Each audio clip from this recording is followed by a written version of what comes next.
Sequels to insanely popular games like Hollow Knight are in the uniquely awful position of needing to improve upon the original game's formula to not be called underwhelming, while also staying close enough to have made it special to its fans in order to satisfy them. This is an incredibly tough balance to achieve for most big-name developers, let alone a small indie team, so they usually end up creating either a masterpiece that will be talked about for years to come, or they split the fan base as changes are made in the name of innovation, which end up getting a poor reception. Or maybe even the third option by the name of Overwatch 2. I don't think I need to elaborate on that one. And if all of this isn't difficult enough, a sequel like Silksong will almost always have one major disadvantage over its predecessor that's arguably even harder to overcome: the feeling of familiarity.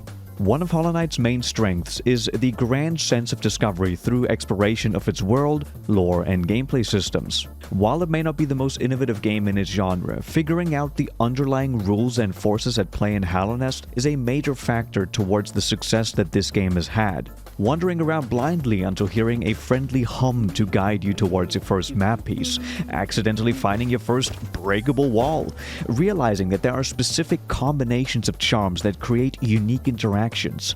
Discovering aspects like these for the first time is incredibly special. If any of this were to be missing in Silksong, people would probably be upset as it's such a core part of the original.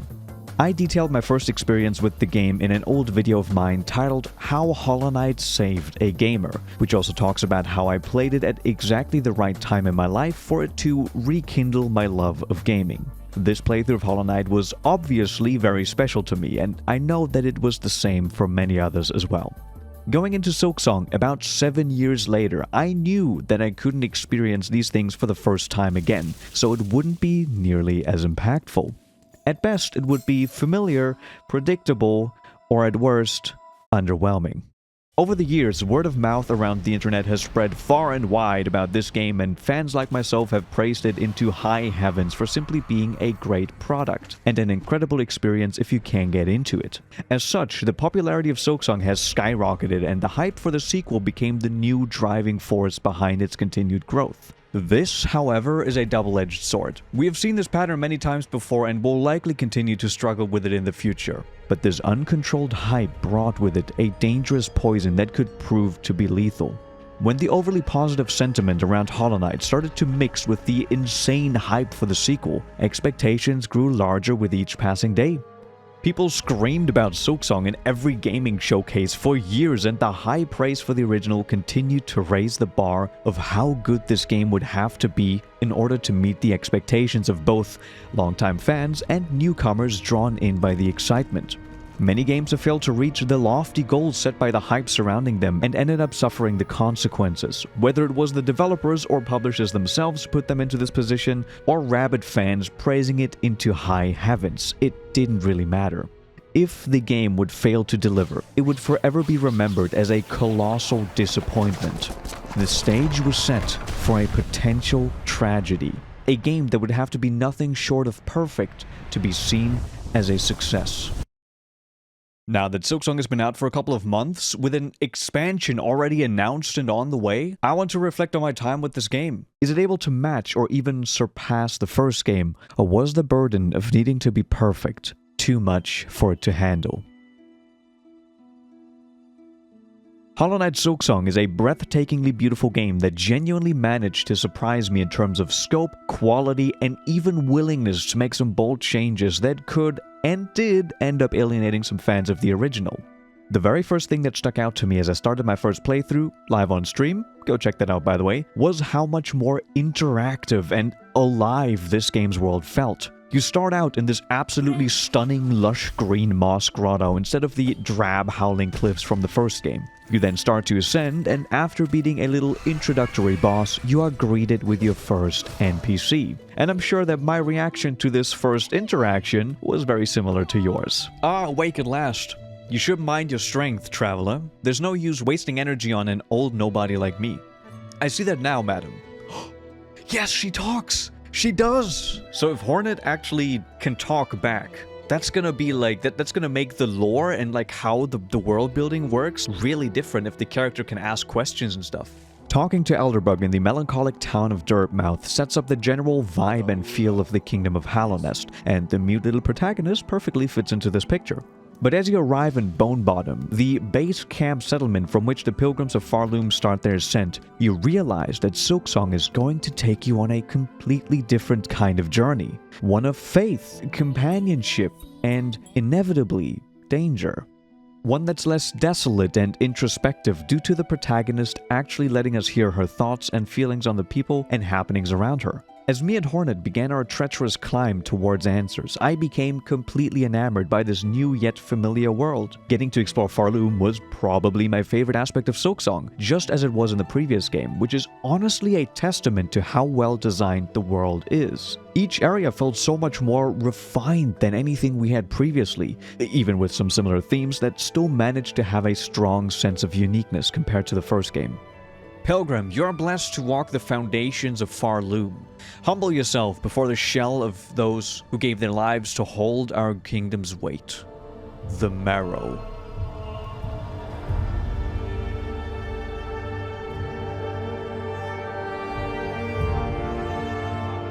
Act 1 starts out fairly tame, and you progress in a linear fashion, is what I initially thought while playing it. At that time, I didn't know the path I took wasn't the only one. It turns out that I actually skipped out on fighting one of the early game bosses that was causing grief to a lot of players through the choices that I made. This continued to be a theme all throughout my playthrough as I would trace back my steps and unveil new items, secret paths, and whole areas I had missed. One of the best examples for this is how you get to Act 2. After ringing 5 bell shrines, I would be able to enter into this citadel, a goal that I was chasing since the start of my playthrough, but only after having to defeat the last judge, an incredibly tough boss that took me quite a while to beat. But as I was doing so, I thought that this was the only way, but I was wrong. Hours later, I found myself exploring an area I had kind of put off until I would have a little more upgrades, since it was very difficult to navigate, but I ended up stumbling upon a more hidden entrance into the Citadel, which I could have used instead of the last judge route. This other entrance was also guarded by another insanely cool fight that ended up being easier, since I was now wielding more power, but at that very moment, I realized how much more expansive this game was. Act 2 lets you essentially tackle the exploration of the rest of Farloom in almost any order you want. This can make subsequent playthroughs a lot more interesting, which is something the original Hollow Knight was sort of lacking. Not to mention the sheer amount of content in Silksong completely eclipses it, with me entering into Act 2 while already having played for around 18 hours or so. To be fair, I was also taking my sweet time on stream, so my playthrough was definitely slower than most. But one thing that had me confused from the moment I encountered it for the first time was the inclusion of the wishes or quests. Specifically, the go and collect 20 identical items type of quest. I was honestly stunned to see this, and to this day I still don't know why they decided to add these simple and kinda boring fetch quests. Luckily, these aren't the only missions that you get. Some of them are actually a lot more interesting gameplay-wise, and they also contain some stories from characters you meet along the way, which honestly created some pretty memorable moments. For the sake of our ailing brothers and sisters, I will descend into the Holy White Ward and search for healing supplies? Sherma, why would you do that? My sweet, sweet child. Sherma, please. Oh God, no. I hear you. I'm on my way. Oh, my heart. It's alright. I'm here now. The scared but still wanting to make... Oh, that's so cute.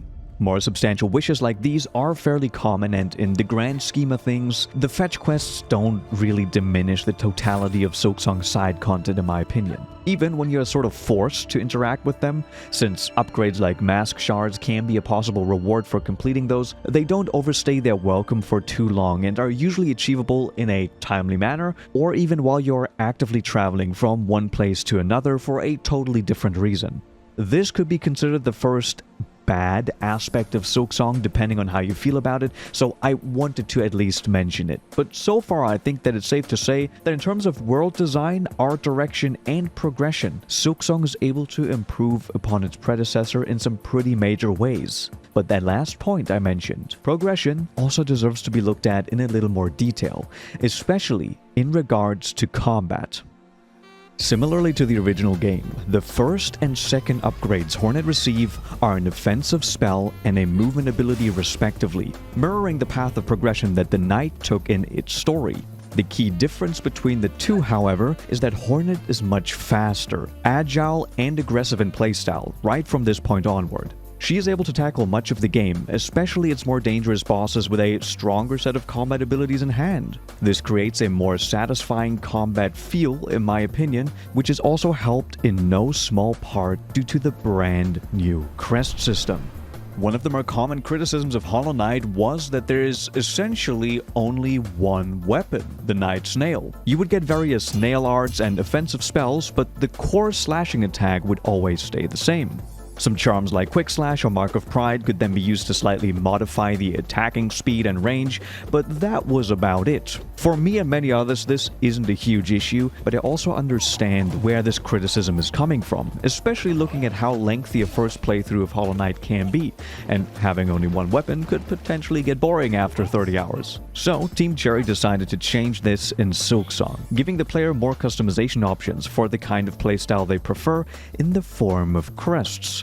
While Hornet technically still only uses one weapon, which is her nail, the way she uses it changes depending on what crest you have equipped. You start the game with something called the Hunter's Crest, which gives you fairly quick strikes, a diagonal downward slash, and a fast running attack that can also be used to vault over enemies. Every new crest you unlock throughout the game will provide you with a new set of attacks, tool slots, and even special abilities that feel fundamentally different from one another.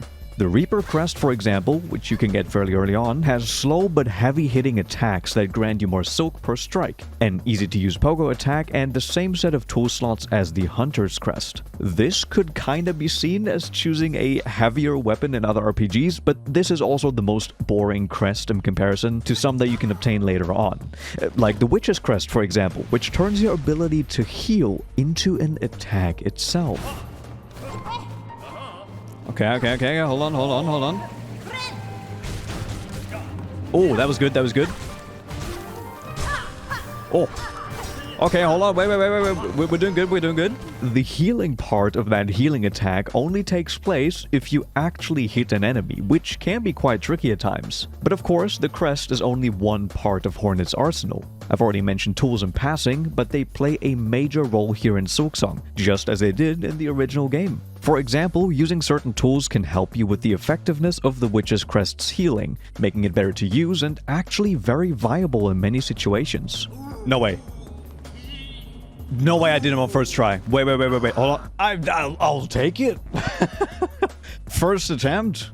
The tool system now replaces the old charm system and can be just as powerful and fun to use, but it more so feels like a side grade that has its own weaknesses and strengths rather than an evolution of the formula. Finding a good combination of tools is rewarding and can be a real game changer for your playthrough, but the system isn't particularly better or worse than the old one in my opinion. It's simply a little different and everyone will have their own take on it. But I for one don't have any strong feelings towards it in either direction. Oh, and there's also spells too, by the way. They're pretty cool and strong, all that. They work pretty much the same as in the first game, so I don't really have much to say on these. So far, I've been very positive about the game, and I also think that this is warranted given how strong Silksong is in the areas that I've talked about up until now. The general consensus seems to be that this is a really good sequel, which could lead to the conclusion that this game was indeed able to live up to the hype and expectations. But if you were reading reviews and online discourse around the time of Silksong's release, you would know that it didn't start out this way. The difficulty of Silksong has been one of the biggest points of discussion ever since players got their hands on it. And in an interesting turn of events, it wasn't actually about some super difficult late-game boss or platforming section, but rather choices that Team Cherry made which affect some of the earliest areas you will visit in Farloom.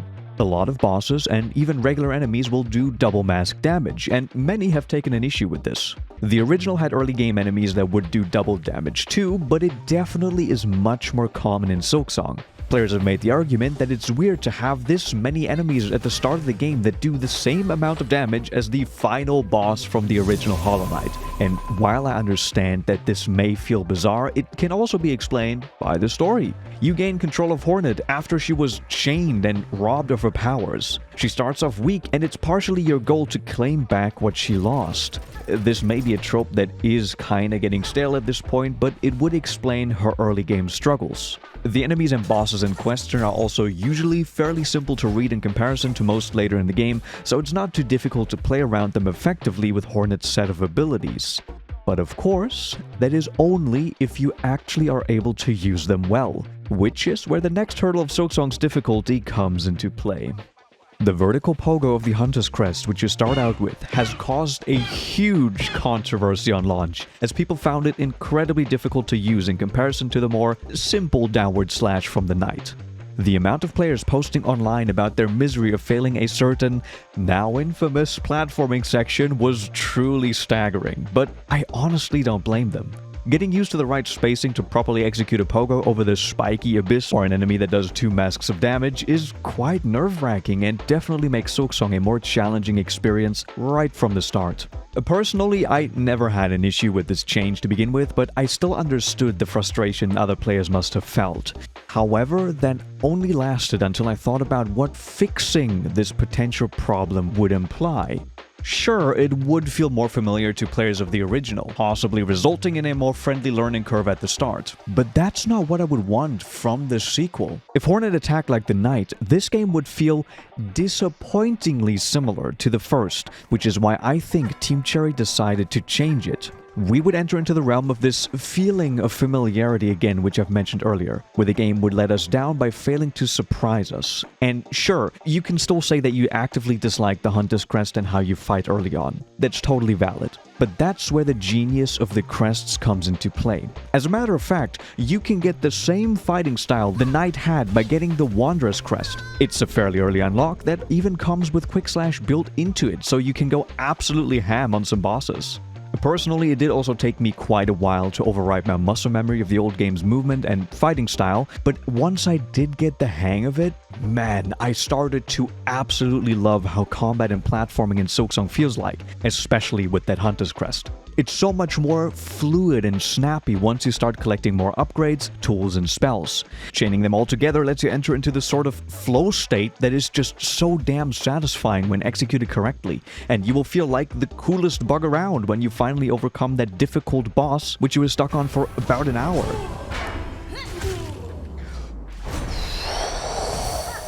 Fuck off. There's not another phase. But as your skill and Hornet's abilities improve, the enemies and world around them also continue to grow more hostile. And this is the point where I have to agree with some criticism towards this game and its difficulty. It's not nearly as bad as I've seen some people make it out to be, but there's a clear trend all throughout the game that can get annoying at times. I am talking about the abundance of flying enemies, especially the ones that accompany bosses during their fights.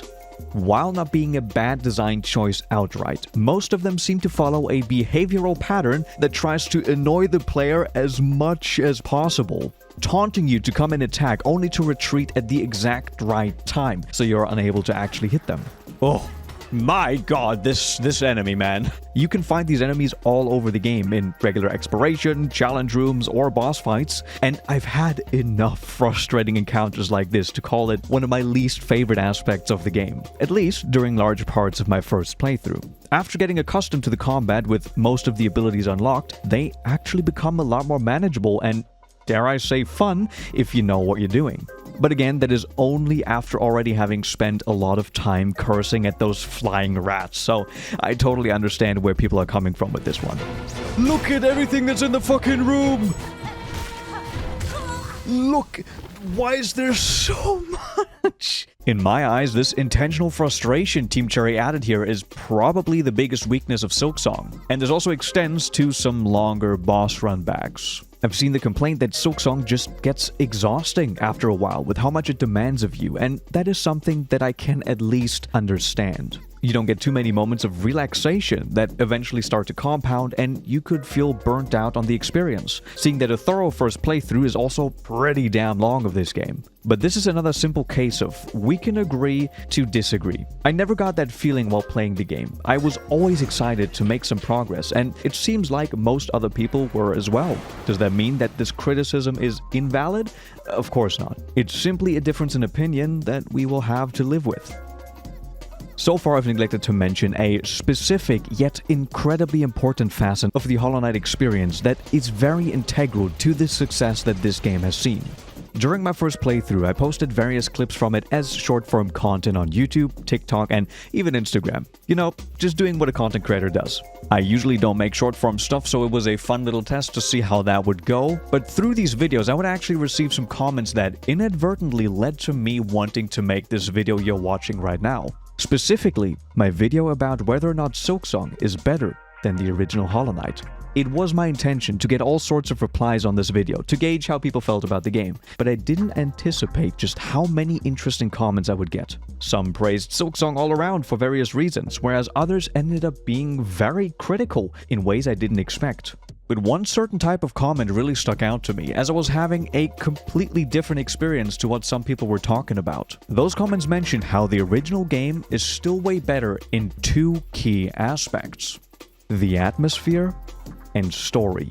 At first, I didn't think much of it. The two games do work a little differently in that regard after all, and everyone is going to have their own preferences. But as I kept seeing this exact same criticism over and over, I came to a very interesting realization. A lot of people didn't differentiate between story and lore. This isn't a necessity in most cases. These terms can be used interchangeably depending on the circumstances, but when trying to compare these two games in particular, it becomes a lot more relevant. The way in which a game delivers information about its world to the player has huge implications on the overall feel and vibe. So I'm sorry, but I have to be that one annoying guy who no one likes real quick. It helps me with the narrative of this video, so here we go. Hollow Knight's lore and atmosphere are inherently linked to one another as you experience the ruins of Hallownest and learn about the people and events that shaped it into the lonely and desolate place that it is now over the course of your playthrough. The community has come together to dissect and analyze every piece of lore this game has to offer over the years, which has deepened our love and understanding for this world substantially. To many, this is a core aspect that makes up a big part of the Hollow Knight experience, and I have to admit that it was a huge contributing factor towards my own love for this game. I myself have used the term story as a synonym for lore before, specifically when talking about a lot of the games made by From Software, because hearing people say that these don't have any story was truly confusing to me because of how interesting their game worlds are. Hollow Knight is in a very similar situation, where subtle world building and lore pretty much replace more direct storytelling, and sort of assume its role with how ever-present they are.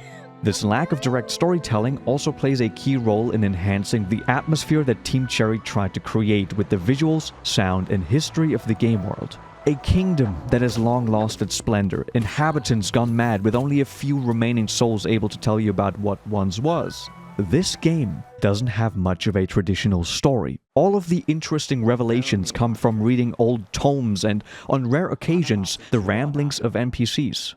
I usually wouldn't be making a big deal out of trying to properly differentiate between the terms story and lore like this, but when comparing the original Hollow Knight and Silksong, I think it's an important distinction to make. Farloom and Hallownest might be somewhat neighboring kingdoms, but they couldn't be more different when we get to explore them. One has been seemingly abandoned, and the other one may be in the process of collapse, but not all hope has been lost. Hornet sees that Farloom is potentially headed towards a similar fate to the one that befell Hallownest, and it turns into our mission to prevent that from happening. On your journey, you will meet many characters to interact and speak with, who have their own stories that play out in real time before our eyes. Silksong has an actual fleshed-out story that is being told during your playthrough, in addition to learning about the history of what happened before we arrive through the lore.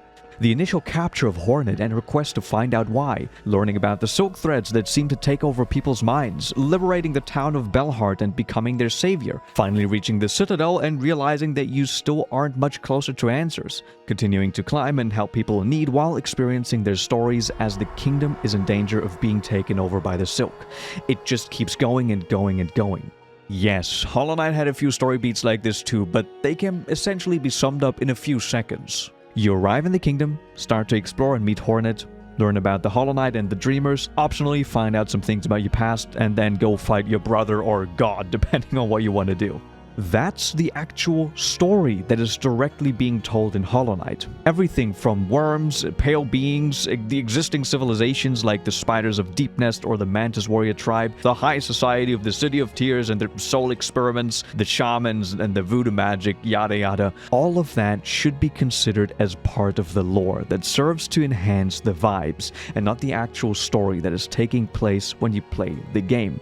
And just to reiterate, this distinction is important to make here because of how much more direct storytelling happens in Silksong. It still has a ton of lore to dig into if you feel like doing so, but this shift in focus has seemingly made a bunch of people dislike this particular aspect of the game, and I couldn't disagree more with the comments that I have received about it. Don't get me wrong, I absolutely adore the atmosphere and lore of the original Hollow Knight, but I'm also kind of happy that they decided to go a different route in the sequel. It feels so much more fitting for the character of Hornet, who isn't hollow, to be able to create connections, make friends, and be a part of a still living world. I mean, for God's sake, Homegirl writes in her journal about how much she likes fluffy things like the fleas. The vibes of Silksong are for sure different to the first game. But I truly believe that this is a good thing. While it never managed to top that emotional high I was able to get from my first playthrough of Hollow Knight, which was somewhat expected given how impactful that game was for me, I would be lying to myself and you if I didn't call it a clear step up in quality across the board. Nostalgia is a powerful thing, and the circumstances around you while experiencing a game for the first time are incredibly important for your perception of that specific piece of media. Team Cherry had to somehow overcome, or at least try to match, how people felt about the original game, and I believe that they were able to achieve just that. Or maybe more accurately, they created a game that feels distinctly different from the one that came before it, in all the right ways to make it special. Was it able to please everyone? Of course not, but it is astounding how well executed almost every facet of this gargantuan experience is. In the face of how much content there is in this game, it's almost comical to think about the size of Team Cherry and how they managed to put together something that many AAA juggernauts have failed to deliver so many times in recent memory. It's almost as if a small team with a clear vision can be more beneficial for creativity and ultimately delivering a finished product. Sure, it might not be the perfect game, but damn, was it ever worth the wait we had to endure. Also, wait, scratch that, the game actually isn't done yet.